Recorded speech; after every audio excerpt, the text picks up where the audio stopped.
Kyllä haastehakemuksen laatiminen, tai sanotaanko hyvän haastehakemuksen laatiminen, on mun mielestä erittäin vaikeaa.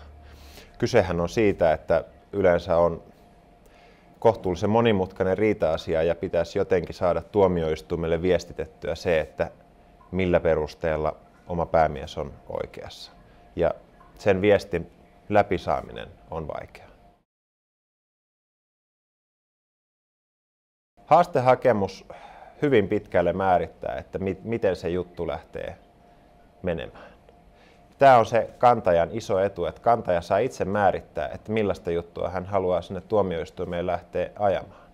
Sen takia kannattaa tosi tarkkaan miettiä, että miltä juridiselta pohjalta lähtee sitä juttua ajamaan, miten ne faktaväitteet esittää, koska nehän on sitten ne samat asiat, mitkä täytyy siellä pääkäsittelyssä todistaa. Jos asettaa itselleen liian vaikeat lähtökohdat, niin menestymisen mahdollisuudet heikentyy.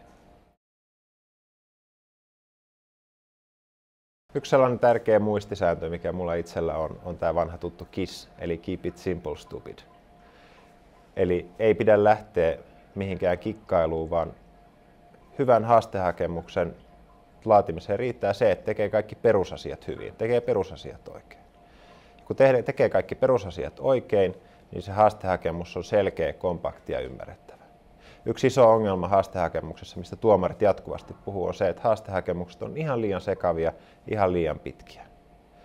Ei normaalissa riita-asiassa haastehakemuksen ei oikeasti pitäisi olla pidempi kuin 3-5 sivua. Jos mennään jo yli 10 sivua, niin sitten pitää kyllä kysyä, että mistä tämä johtuu.